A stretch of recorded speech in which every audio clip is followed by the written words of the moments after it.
Nasa Bayview pa tayo. Ito ang dinadaanan, no? So medyo maraming pang kotse, marami pang sasakyan. Hindi, tamang term is maraming sasakyan. Friday ngayon, naka-leave kami kasi long weekend. By Monday, walang pasok because it's holiday, you know.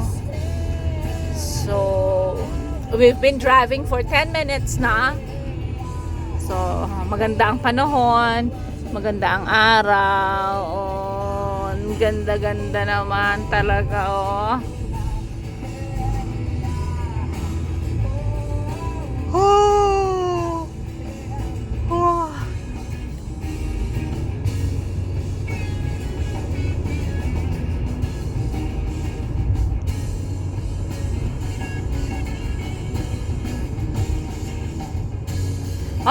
Nakatulog ako ng ilang minuto. So, yan, isang Thornhill. It says Thornhill. So, yan lang yung magkakapit bahay na building. Ayan ito yung village dito sa kabila. Yan yung mga village. Kung nakita niyo yung bahay. So, Dunsinane. Hindi ko alam kung paano i-pronounce yan, no? It says Dunsinane. Dunsinane? Dunsinane? I don't know how to pronounce it. So, iba rin naman ang mag-pronounce dito sa Canada, no?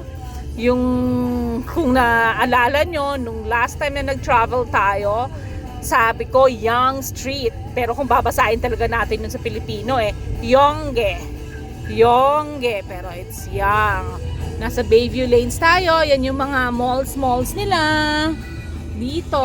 Yan Starbucks, Bayview Pumping Station, no? Nothing special. Okay, so i-leave ko muna uli. Mamaya medyo mahaba-haba pag maganda. Yan! Nako, favorite kong bus yan. That's a Go Bus. So yan, Go Bus, tina-travel niyan, yung malalayo, yung mga probinsya na talaga, yung mga bukid, kumbaga. Yung malayuan. One city to another city. So halimbawa ko, from North York, yan ang sinasakyo papunta ng Mississauga. Marami kang matututunan sa akin pag makikinig ka sa YouTube ko. Ang laking building, mataas, ha. Okay, babush.